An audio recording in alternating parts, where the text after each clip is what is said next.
Although the Nigerian oil and gas sector contributes less than 10% to the country's gross domestic product, it contributes about 90% of the foreign exchange earnings and 60% of total income. That's according to KPMG. Hence, the need to look at how effective the 2021 bill that has just been signed into law by the President of Nigeria, President Muhammad Buhari, will salvage the Nigerian economy. Hello and welcome. I am Olujoke Musako on Let's Talk. Engineer Tajudeen Adisa Olori, an oil and gas personnel, is here to discuss the topic, the importance of petroleum industry bill. Please stay with us.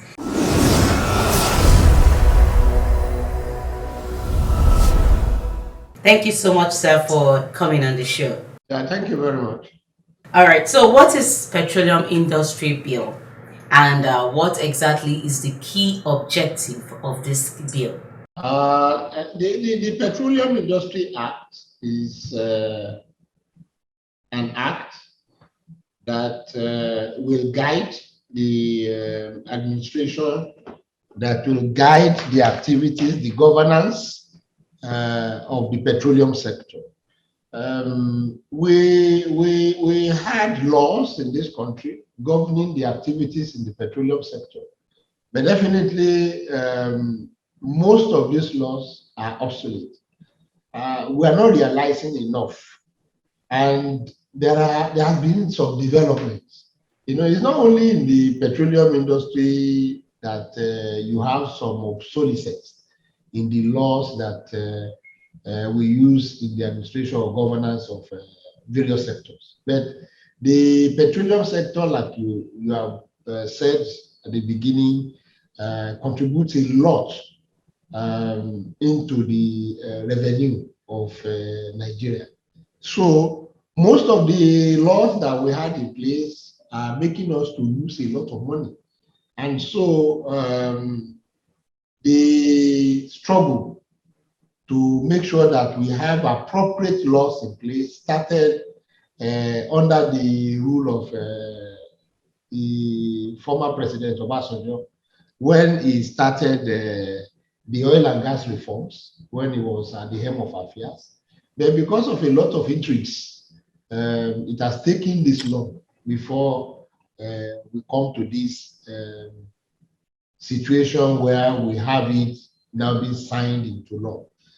So the law actually is to make sure that we realize the required benefits, the host communities, they benefit from it, we get more money, and then we can develop more. The development will be direct, and that's the essence of the Petroleum Act. You see, this act has 5 chapters, 319 sections, and 8 schedules. And generally, it's for administration, the general administration, the petroleum administration, deals with the host communities, the fiscal framework, and some other miscellaneous provisions. And so, in brief, that is what the Petroleum Act is set out to address. So, what are the other things that are included in this bill that will be of benefit to Nigerians and also oil host communities? All right. I just summarized the chapters, talks about the industrial fiscal framework.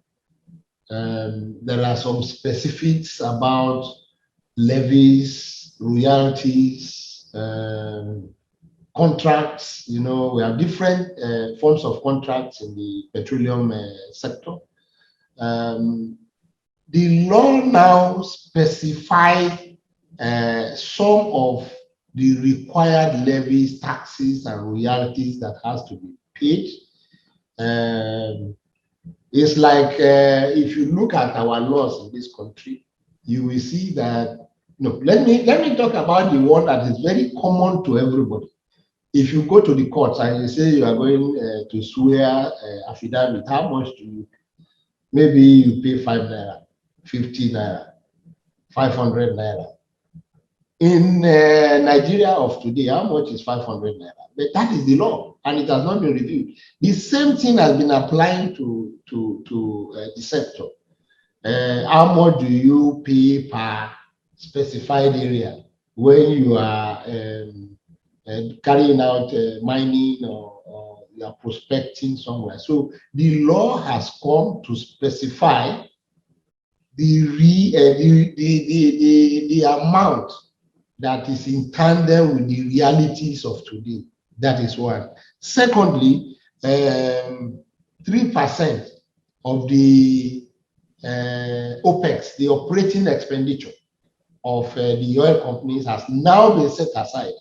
If you propose, you are planning to spend 100 million naira, you are going to pay 3% of it, irrespective of whether you make profit or not.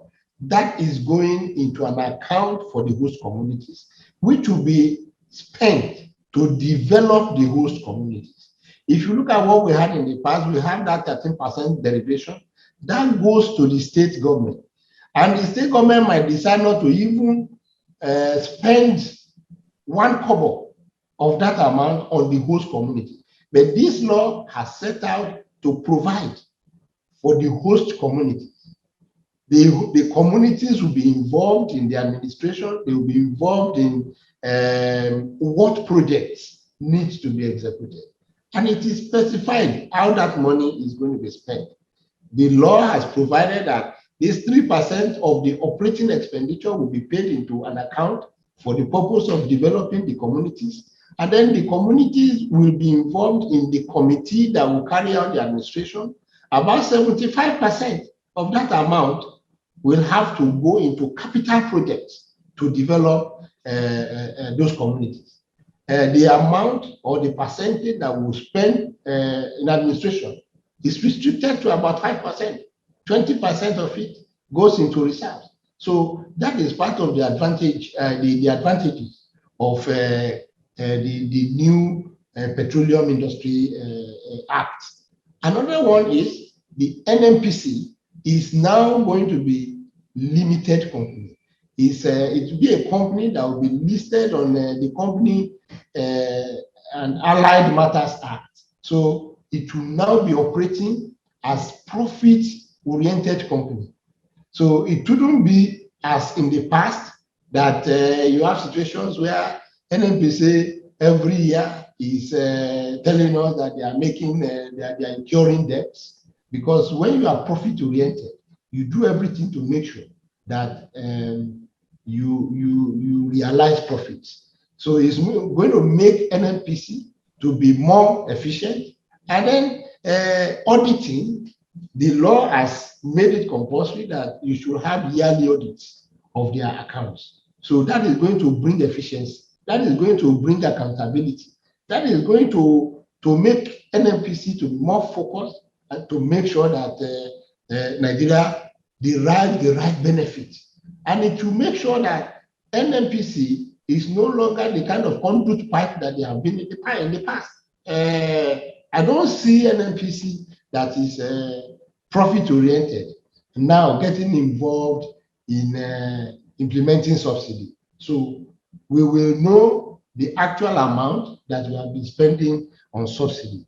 Another plus in this act is about the creation of the Upstream Regulatory Commission, the creation of the Midstream and the Downstream Regulatory Commission. You see, the Upstream Regulatory Commission, they will take over the duties of the present DPR that you have. And so the licensing, the leasing, things that has to do with investment, exploration, and co, they will take care of. They will take care of this. And then the other commission, which is the midstream and the downstream regulatory commission, they will be the one that will take care of transportation. They will be the one that will take care of storage. the marketing, distribution, and all those. So the law is bringing a kind of efficiency into the way things are done in the oil and gas industry. Now, NNPC will make profits. The law is making provision that 30% of the profits that they make from oil and gas will have to go into the frontier exploration. People, yeah, that's part of where some people are adding some kind of dissenting voices, because they think that the frontier basins are the basins that are only in the north, but we have oil in Lagos State. Lagos State cannot be excluded. You have oil in some other states where oil has been discovered. So all those ones, they will be included. So it has made provision for deliberate investment, because these are areas where you can make more developability, the oil deposits, and then you can invite investors. So the law is out to make sure that we have more efficiency in the sector. Okay, so now with all that you have explained, who are those that this will affect? Because we know that in every decision there is always its pros and cons. Of course, it's going to affect the investors, the international oil companies, the IOCs, the LOCs, the local oil companies. It's going to affect them because it means they spend more. Take, for instance, the amount set out for the host communities. It is not about whether you make profit or not. Once you have your budget, this is how much you are going to spend. 3% of it will have to go to the host communities. So it goes to the host community development trust fund. So to them, it's more money out of their pocket. And in a situation where they incur losses, losses increased. That is one. And that is apart from their corporate social responsibility, because yes, you have contributed to the host community development fund, but you still have to carry out some CSR, the corporate social responsibility, to the host communities, because you have to make sure that you maintain cordial relationship with the communities. You have to impact the communities positively. So it's going to affect their pocket. It's going to affect NNPC. Of course, the law has stated that the people that are in the present NNPC will be absorbed into the NNPC Limited that is coming. But when you are coming from a parastatal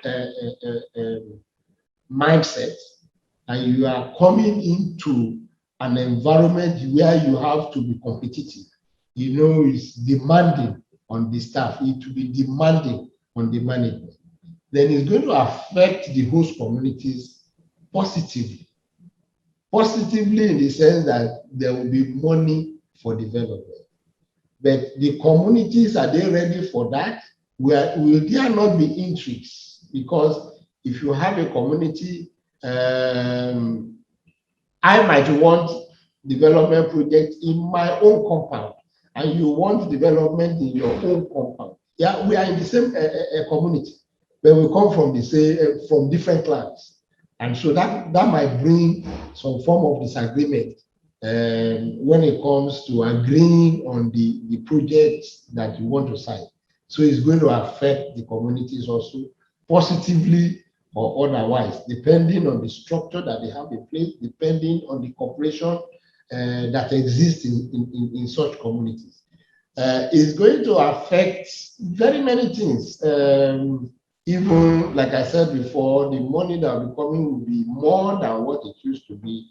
And so it will be tasking on us on how to better use the money. Because the purpose of the law is to make sure that we realize maximum benefits from what God has endowed us with.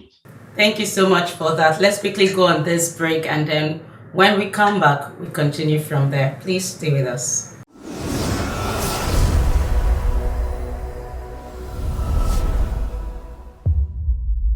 Hi everyone, my name is Essay and I'm here to talk to you about Let's Talk. It's a show on DNT Walk, which is DNTWOK. It's a very inspiring show, very informative. You will learn a lot on this show. So I invite you to please join DNT Walk, like, subscribe, and share with everyone you know.